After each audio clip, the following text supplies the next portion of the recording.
Welcome to Pagan Coffee Talk, a traditional Wiccan podcast where we will discuss topics affecting the pagan community from a traditionalist perspective. The topics we discuss are picked from our magical hat, and the discussions are unscripted. The talks will be led by Lord Chase Knight Smith, Elder and High Priest of Third Degree, and he's joined by Keegan, First Degree Priestess. Pagan Coffee Talk is brought to you by Life Temple and Seminary.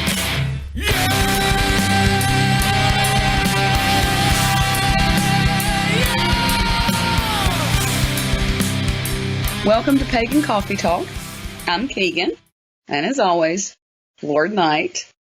You ready? Yep. What's the topic? It's actually magic and spell work with a question. Okay. Okay? I know we've covered this topic a billion times, but I have a question. Oh, God. This is a personal question. This is not from the hat. This is a question that I've had for a while and meant to talk about it. I just suppressed it, I guess. So, now, you've spoken before about spell work particularly, and you've said that it is manipulating the odds. Yes? Yes. Here's my question. Mm-hmm. I know where you're coming from, and I got you. And on some things, other magically oriented things, I totally agree. But with spell work, I don't think I agree 100% with that. Why? Because of the witch's pyramid. Yeah. To know, to dare, to will, to keep silent, to know it's going to work. Mm-hmm. That is not manipulating the odds. That's knowing 100% without a doubt this is going to work. All right. Then can you please do a spell that's going to make your house completely invisible to the naked eye? Well, it depends on whose eye. My house is pretty invisible. But do you see what I'm saying? Again, you're talking about you still have to work within the framework of nature. Physical. All right? Physical laws. So there are certain things physically that just cannot be done. You can't cast a spell and $20 just drop out of the air. You cannot cast a spell to manufacture money, correct? The likelihood of this happening is so remote, there is no way this is possibly going to happen. Yes, it could happen, but the likelihood is very low. So again, first of all, you have to know that it is something in the realm of possibility. Yeah. Does that make sense? Yeah. So this is that knowing we're talking about. Just like if you were applying for a job and you go out and you apply for a CEO job, what in your background or experience do you have that's going to get you that job? Right? Yeah. Now, again, a spell might get them to look at your resume or whatever and still go, no, she ain't right. The spell worked, theoretically. They looked at it. They took a longer look at it than probably they would a normal person, just somebody else. Okay, but let's talk about witches as we know them. Right. As we know them, okay? Right. We know that if we're going to go get a job and we want a new job, we know, yes, we're going to go back to school or get certificates or do whatever it is if we want that higher paying job or we want that, supervisor job, or whatever the case may be. Right. And we know these things. And as witches, as we know them, we don't rely on spell work as our first line of defense or to get things done. We're very logical at first. And then, as a last resort, most of the time, we'll use spell work. But when you say what's manipulation of the odds, when we have done all the things that we're supposed to do to get something done, bettering ourselves, going back to school, whatever, and then do a spell on top of it, can we not then go, I know this is going to work? Well, yeah, because, again, you're changing the odds to 100% your favor. Then if we do but does that make better sense? What do you mean? Well, if we've changed all the odds to our favor on the physical world. Okay, you've done the education, you've got the experience, right? Mm-hmm. So let's think about it this way. Education, 25%, right? Okay. It changes that odd from 100% not in your favor to 25%, right? Okay. Then you do some work for 5, 6 years, right? Yep. 7 years, something like that. That's going to give you another 25%. So you're about 50% way there, right? Mm-hmm. Then your attitude and understanding, because we're witches, we have a difference between knowing something and understanding something. Oh, yeah. All right. Knowing something means we can use it. We can use a microwave. All right. Most people can. Most people can use a TV. Do they understand how it works and how to manipulate it to their advantage? No. Right. So understanding gives us the ability to manipulate stuff to our advantage. So there's another 25%. Knowing what in the world you're doing to the point to where you can manipulate it to always work in your favor. So now you're at 75%. That spell's only going to convert the last 25%. Yeah. Correct? Yeah. All right. You are working on your Master's certification in herbalism, correct? Yeah. Now, try to get a job as an educator to teach herbalism to other people, right? Mm-hmm. Okay, who's going to have a better chance of getting that? Me or you? I can do spell work to make me look really good, but at the end of the day, who's actually going to get the job? I might get the job, fail at it, and be fired in a month. Then you get the call. If spell work is just manipulating the odds, why do them? What do you mean? Why is that 25% so important? I've got 75% behind Right. me. Why do I need Right. that other 25%? That 100% to be 100% sure. To go, yeah, I know this is going to work. Okay, let's use sickness. Mm-hmm. So you do a spell, someone's sick, you're going to do a spell to heal them. Right. It's a miracle. They're healed. The doctors don't know why. There's no rhyme and reason. It's just they're healed. Is it that your spell somehow manipulated that person's mind to heal themselves? Or did you do it? Well, we're all about healing energy. Yes, we are. But again, is that your own energy doing it? Or are you Yes. just doing Placebo. effect by them knowing that you're there and carrying help? They've already shown that anybody of any religion going in and sitting with someone sick, holding their hands, praying with them, or just sitting there emotionally supporting them is going to heal faster. All that positive energy, of course. Again, to us, this is nothing more than a spell, except for us, the spells are a little bit more intense. Oh, I would agree with you, absolutely. But what about that person who doesn't say it? I'm going to cast a spell to heal whatever it is going on with you, but ain't nobody going to know but me. And that person is still healed. Again, this is like sitting there with that person that's unconscious, that's healing a little bit rapid because they got people sitting around with them that care. They don't know that they're doing it. The people sitting there praying don't actually know that they're doing it. Oh, no, they're talking to God to ask him to heal them. And that's what they believe. But again, if you don't think a little bit of yourself's not in there. Was that still manipulating the odds, though? Yes.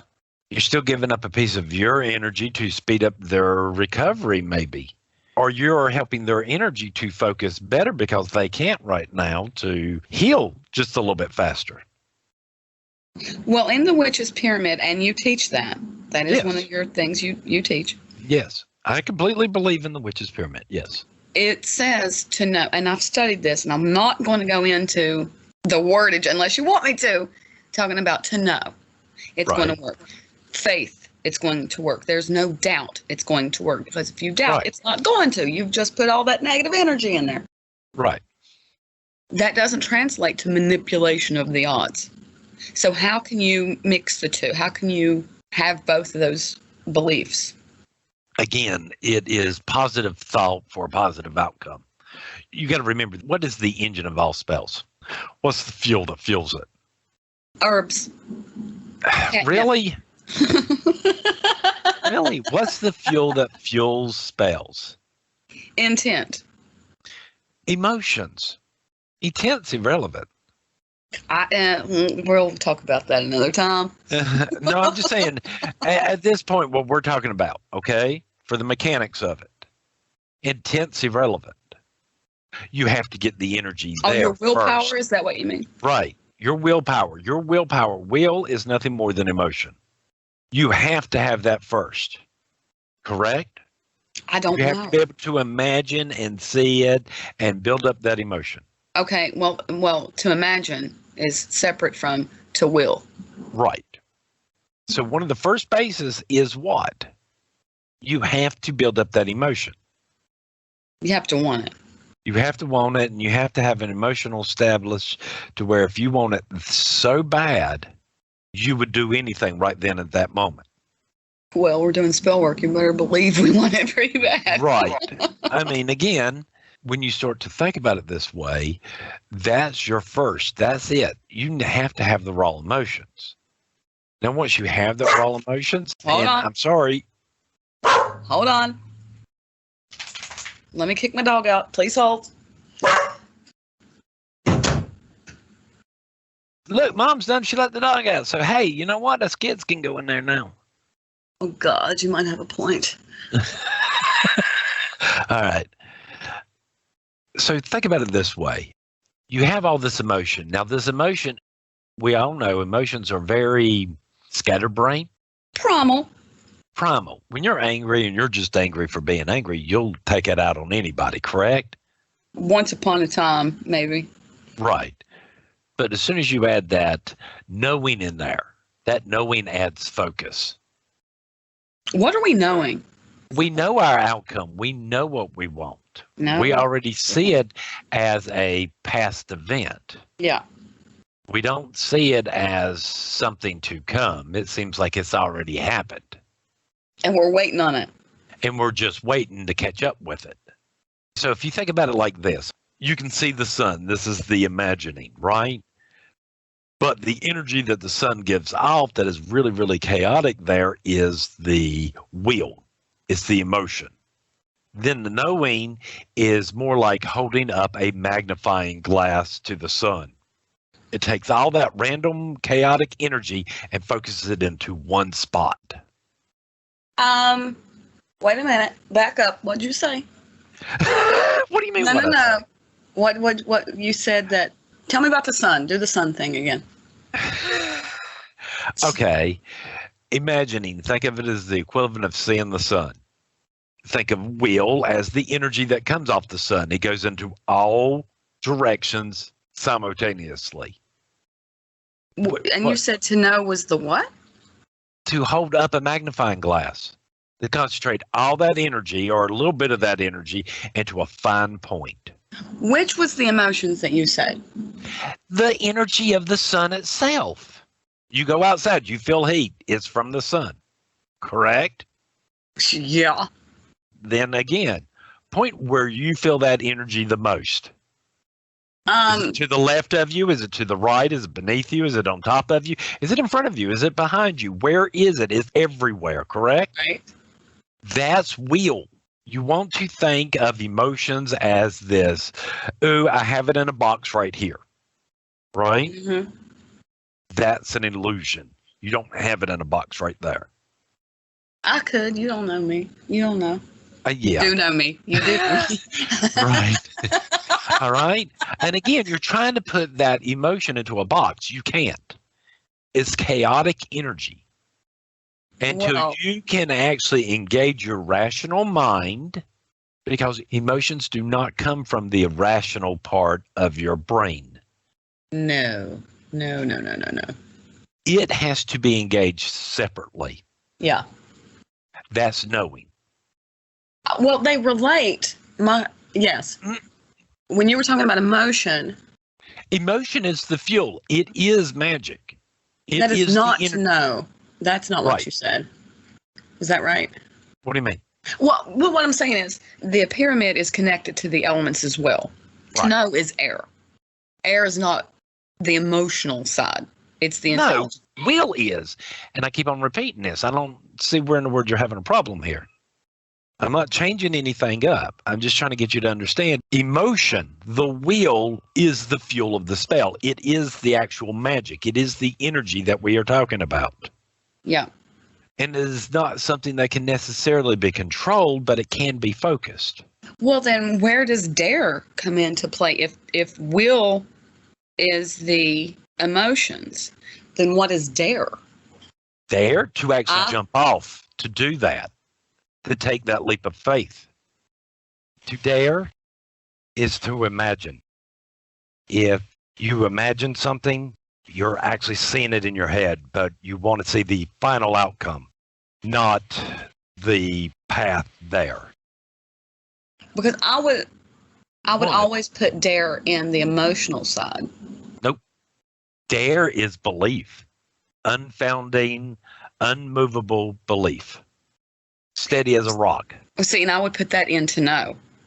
To believe it's going to work is to know it's going to work. I would put these things. Right. Those are together. There is no question about it. Does that make sense now? No.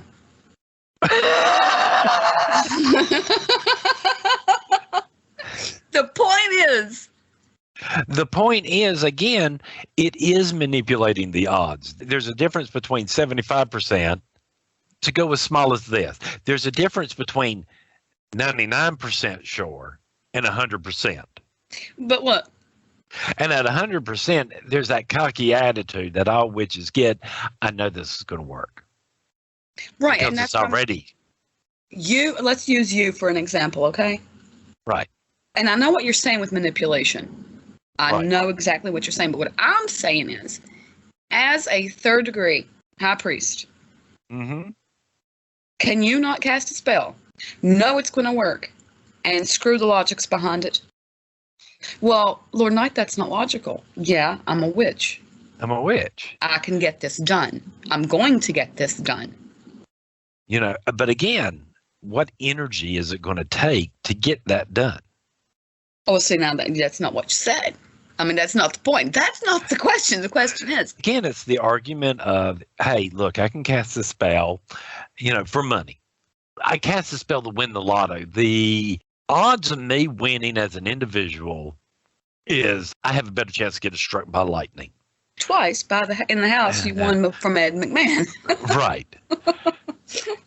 Okay. Now, to get up enough emotional energy to convert enough of those percentages, right, enough of that possibility onto my side, can happen of one of two ways.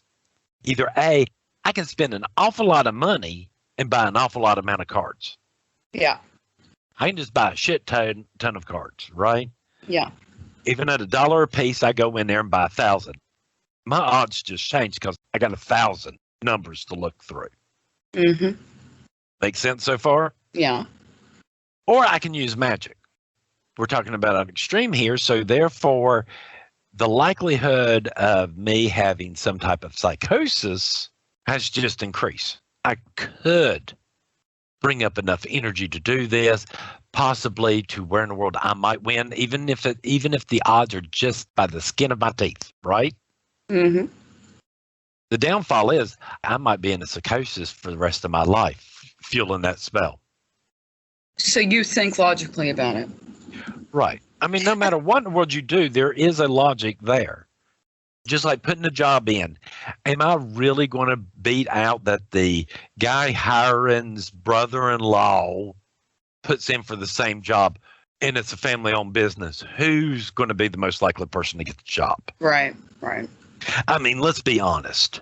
We know the brother-in-law will probably get it first and maybe wind up getting fired later, but I'm not going to get it. Then am I going to reapply for that job? No, because I lost out because this guy wants to do his brother-in-law instead. So, hey, next time I go apply, what is it going to be, a sister? Why are you applying at that crappy-ass company?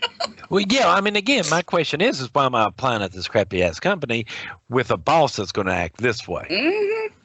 Not, hey, my spell didn't work. Yeah, it did. You were in the top running. Unfortunately, you weren't the one that got it. You were at that 95%. This guy over here has got 100% because he's related.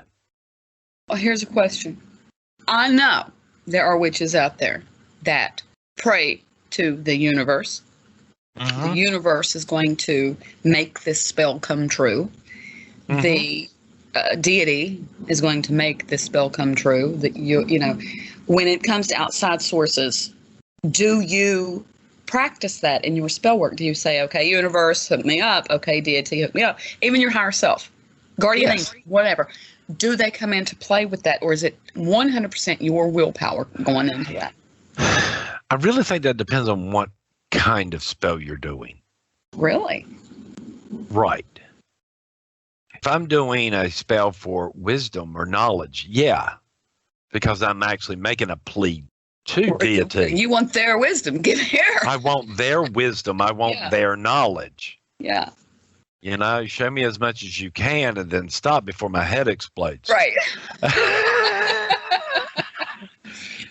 Right. Yes. Can we get semi-crazy? Right there on the edge. You can't never tell. Yeah. Again, yes, that comes into it. I mean, that would be like casting a spell going, hey, and of course, you know, we're Celtic, so we tend to follow the Tuatha De Danann. And Did we tend to? Yeah, we tend to. We tend to do that. Go figure. And they're not fairies, all right? No Tinkerbells here. None that I work with. And my point there is, let's say I did a spell, but, you know, here I am, I'm talking to the archetype, you know, of our pantheon, Danu herself and Bow. Why not? Okay. All right. And I'm asking for money to build them a temple to honor them. Mm-hmm. Why wouldn't I go, yeah, well, you know, we ain't had a temple in a while. Can we move some odds, help them move some odds around? Right. When you're talking like that, yeah, I think it needs to be slightly beneficial to the deity themselves. So you do use outside sources. It's not just your own willpower that you use. No. Just like, you know, some religions sit there and go, God helps those who help themselves. In witchcraft, it is like even more so blatant in your face. Especially if you're Celtic. Especially if you're Celtic. Yeah, you're going to have to do 75 to 80% of the work before deity goes, yeah, I'll do that last. And why not? Well, okay, I suppose. I suppose. So are you saying that it's dependent on the size of the spell? I'm saying it depends on the odds against you in a spell. That could be size. All right. So again, imagine, okay, we were talking about winning the lotto, which the odds are really stacked against you. Just like going to Vegas, the house always wins no matter what. Mm-hmm.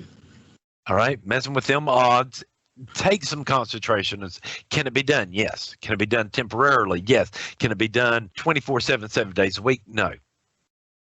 Well, is there a chance? But again, like I said, flipping a coin, every time you flip it, you got a 50-50 chance. Those odds are a whole lot easier to move. Hey, you know what? I just need to move the 55% in the favor of what I want. Right. Or just 10%.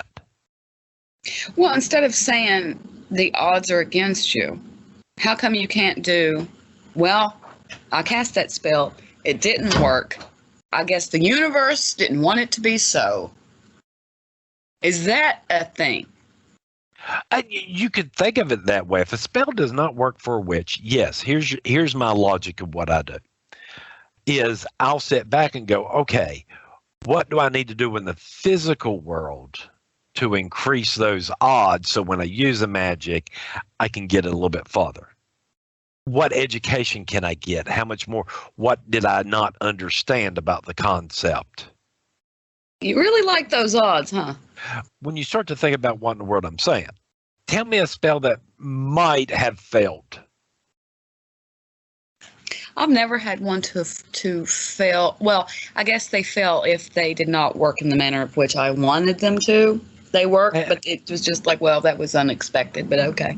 But again, we've talked about this. That, where it works, but it doesn't necessarily come out the way you want to, again, is the concept that when we create a spell at a certain point, it becomes its own entity and goes out and does what in the world it wants. Yeah, and mine tend to be a little cray-cray. Right. I mean, again, it's going to follow the path of least resistant. What's the easiest to do? Oh, yeah. Oh, yeah. You know, if the easiest thing to do is to that friend that you really don't want to come over to happen to get a flat tire and that the spare happens to be flat, that's what it's going to do. Does it mean that it didn't work? No, it just didn't do what you wanted it to do specifically. And again, you got to remember, hey, when you let spells go, you don't have control over that. I don't. I absolutely do not have control. It's like I think I'm sending out chihuahuas. I want to send out chihuahuas, and every time I'm sending out pit bulls. I don't know why. I have no idea. Like, okay. But that's how spells work. If you think about this in electronics, yes, you can control the electricity going through a circuit and keep on doing studies and experiments to get this device to do what in the world you want it to do. Yeah. But at the end of the day, there's still a part of you in the back of the mind going, yeah, it could all short out at any second now. It could just completely catch on fire and melt right there in front of you. We're all going to die. Because, again, it's electricity. You don't always know that final outcome. Yeah. So do spells work exactly? No. Yes, you can use divination and divine on how the spell might work. That's highly recommended. FYI. It is. Divine first. To divine first. For the love of God, it's divine first, right, people. Right. Because, again, if you're helping someone to get disability, you cast a spell going, hey, I'm being, helpful. Oh, they're now paralyzed from the waist down and you need help changing diapers. Yeah, let me cast a spell for you to get more money. No! Don't. Please, don't. Don't help me. Don't help me. Divine first. So important. So important. So that way, because if you divine it, it's going to sit there. Basically, the reading you're going to get back is going to go, if you do cast a spell and it goes down this path, here's the most likely path it's going to take. Divine. But again, right. Do you starting to see where it's still in the odds? No.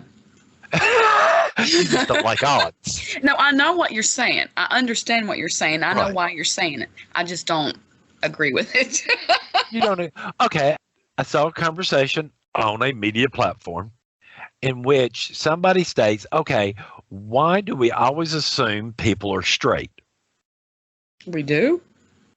The majority of the times when you're reading a character or something like that, before it's stated that they like this girl or like that person or like that, you know what I'm saying? Your automatic assumption when you meet someone that they're straight. Correct? Not in the world I live in.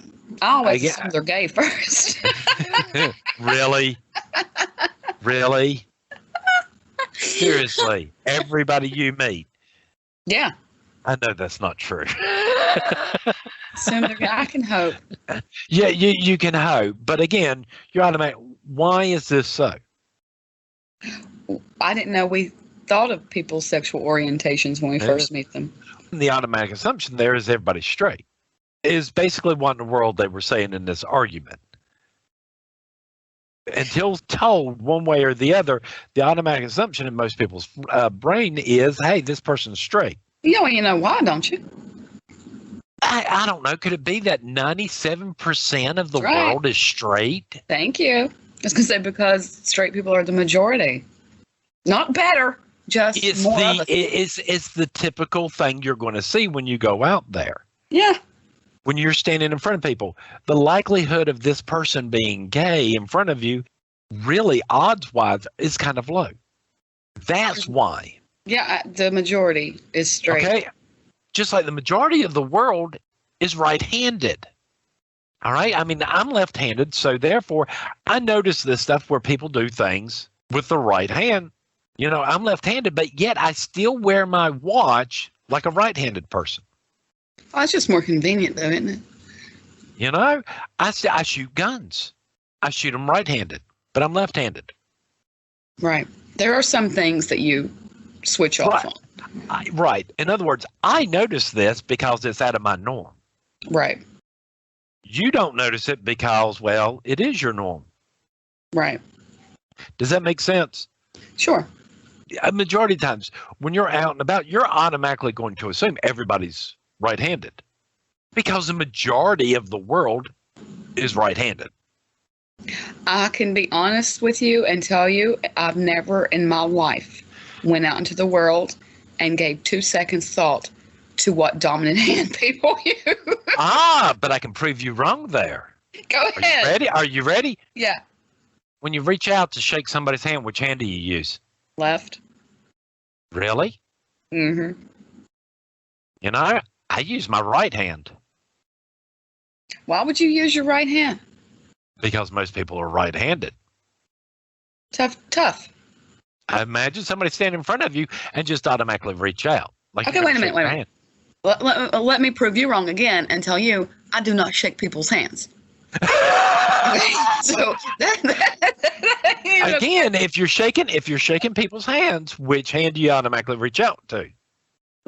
look, I'm gonna stare at that hand going, what are you doing with that hand? Because your right hand keeps on coming up. The more you think about it, the more you go to do it, the more your right hand automatically comes up. You're saying left-handed just to be you. What's happening with the hand there, pal? What's happening to your hand there? There technically is an assumption that the person that you're going to be shaking hands with is right-handed too.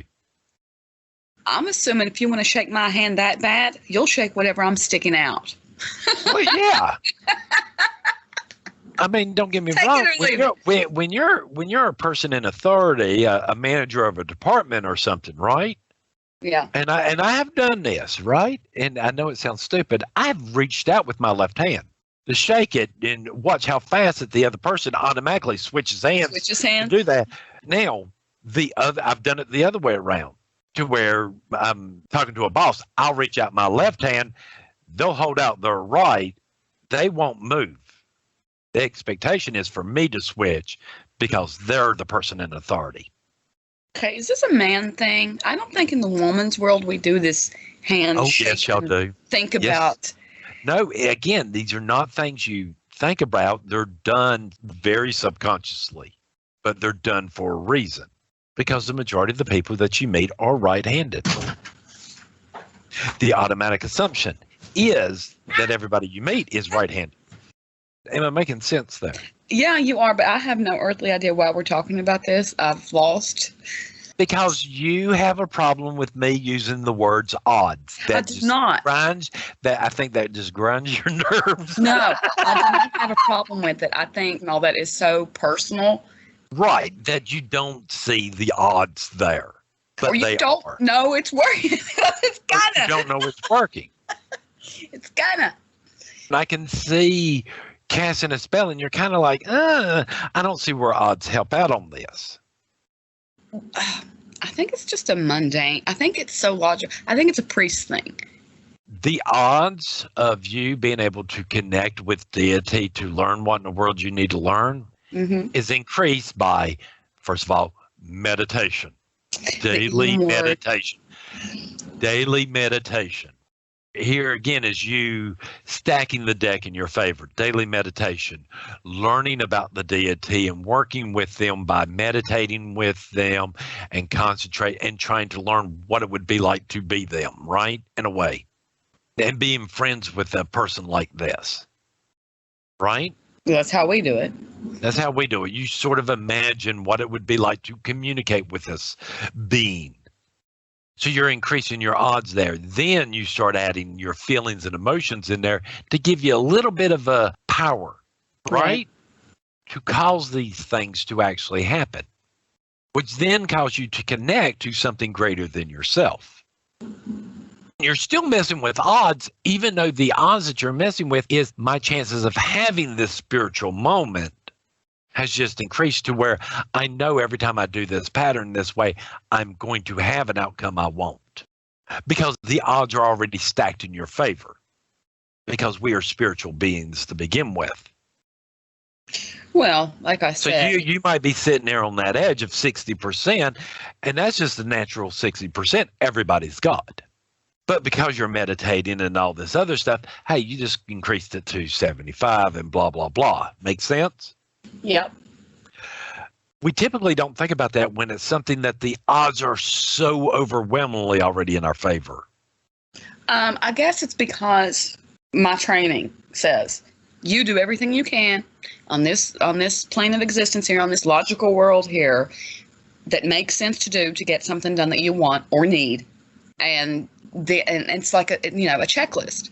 Did you do A, B, C, and D? Okay, it's spell time. So I've taken care of all those. You would say manipulating the odds. I've already done that. Right. And so I automatically think, yeah, of course it's going to work. Why? Because I'm casting it. That's why. Because I'm casting it. But really, I have done all these steps. But it just come. We're not the ones to go, okay, we need this done, but we're not going to do anything to work on it except cast a spell. We get out there, we work, we try to do it ourselves. Exactly. We like to get off our asses every once in a while. Right. If we're going to go let's say Temple has land or whatever, the land's just not suddenly going to have a building on there. It's not going to have special areas set off to the side for this deity or, for us, for like the Tuatha De Danann, where you have 2 places for this or that or whatever. Right. But, hey, you go out there, you start cultivating the land, cutting down certain trees, leaving other trees, tending this lot, tending that, slowly making a driveway and prepping the land for a building.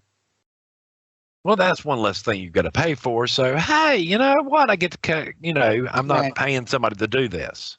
What kind of building do we need? Do we even really need a building? Yep. Again, each thing you're doing is bringing the odds to having that sanctuary there. There are physical things we can do to increase those odds in our favor. We just don't think about them. I will agree with that. Yes. Sometimes we do not even realize. It's just we don't think about it. Right. And imagine trying to become an herbalist out of the gate with nothing with all these classes that you took for 3 years now, 4 years. Mm-hmm. Imagine 7 years. Imagine trying to just walk into somebody that's already got all this set up and go, okay, cast a spell, be an herbalist, and walk off. Well, that's the cool thing about spells is there's no time on there. But you're starting to see what I'm saying. Going from 0 to 100, not going to happen. And I'll even go so far as to say, well, my spell didn't work in this lifetime. You have no idea about next life. That spell could work just fine. A year from now or 2 years from now, you could be you could start feeling the effect of a spell that you did 5 years ago. Oh, there's a scary thought. There's a scary thought. I forgot about that one. Damn. So did I answer your question or? Yeah, you did. Okay. I just think, last time we talked about spell work, however long ago that was, you talked about manipulation of the odds, and I never brought up the witch's pyramid and how that relates. So I thought I should do that. You could actually break the witch's pyramid up for that whole entire process, right? Yep.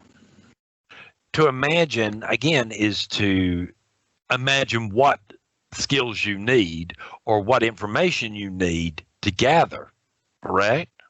Okay. The will is the ability to actually go out and to learn that skill. Mm-hmm. Still no magic involved there, right? Right. To know is to start to understand it to where you can manipulate the subject into your advantage. Uh-huh. And then you got to dare. And then you got to dare, and that's just to actually use the knowledge. So I could see where the witch's pyramid works for just school. I think the witch's pyramid works for a lot. It works for a lot of things. All this stuff takes sacrifice. Of something. Of something. No matter what in the world you do. It is the greatest lie ever told to mankind, and especially women in the United States. You can have it all. Uh-huh. It's a lie. Why is it a lie? Because you're going to lose something. Because to gain one thing, you have to give up something else. Yeah. You cannot be a full-time mom and homeschool and run a business, a full-time multi-million-dollar business. Right. You're going to burn yourself out. You're sacrificing something. You're sacrificing something. Oh, Yes, you can sacrifice, okay, I don't want this, but I do want a career. And so I'd rather have a mediocre career, but be a good parent. I'd rather have no career and be a great parent. Great parent. We're talking about the way we look at stuff. Yeah, you can have a mediocre career and be a mediocre parent, or you can have no career and be a great parent, or you can have a great career and be a terrible parent. Right. Somewhere, something's got to give. Oh, yeah. There's no way. You can't have it all. You have to make choices. You have to make concessions based on what you want. That's right. I do not believe every woman's made to be a career woman. I don't believe every woman's made to be a mom. Actually, they are literally made to be mothers. Yeah, well, I mean, they are. I just mean mentally, I don't think some women should have babies. Again, stop breeding. Please save us all. Please.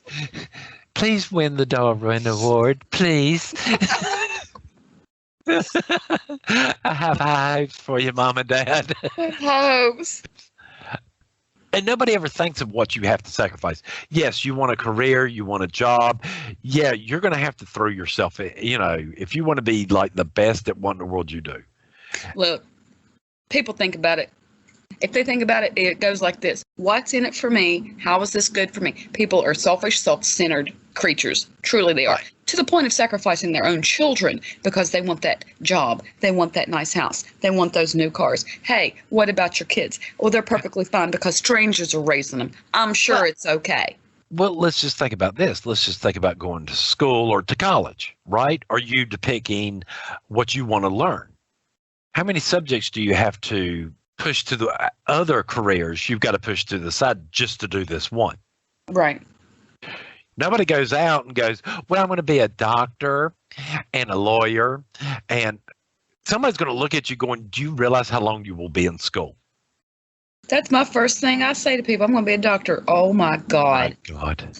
I mean, again, but imagine sitting there telling somebody, well, I'm going to be a doctor and a lawyer. Well, you go on with your bad. Well, again, you can't have it all. While there are people out there who can learn how to be a doctor and a lawyer, they do exist, but they're rare. Well, what have they sacrificed? Are they married with children and the family thing? I mean, something had to go somewhere. I have a degree in electronics, but that means I had to sacrifice all the other subjects I was interested in that I could have gotten a degree in. I'm going to be everything. Right. I didn't go and learn CNC milling machines. What a pity. It's a good career. There's something there. It is interesting to me. I gave that up for electronics. Right. So when you're sitting there and you're looking, okay, I have this many careers in front of me, I got to pick one. Because if I try to pick two, I'm not necessarily going to be great at two. Well, there are people out there who, I went to school for this, didn't like it, had to go back to school for something that didn't. Right. I mean, how many people do you know that got a degree in, I remember I had a boss and he had a degree in this really weird niche thing in the health community that they were starting to phase out by the time he got his degree. Great. It was this really niche physical therapy type thing. Okay. But they're phasing that out now, so he has a degree for this that's being phased out that's no longer good. Wonderful. And now he's working at an assembly plant as a boss. Well, that's pretty good. He'll be the first one to go, my degree has nothing to do with my job. My degree helped me not one bit with my job. Right. Okay. But you got it. Good for you. But you got it. I will always praise those who have education like that. Yeah. We like knowledge. Well, I believe we're out of coffee now. I'm out of coffee. Thank you for listening to Pagan Coffee Talk. I hope you join us next week. We travel down this trodden path, a maze of stone and mire. Just hold my hand as we pass by a sea of blazing pyres. And so it is the end of our days, so walk with me till morning breaks. And so it is the end of our days, so walk with me till morning breaks.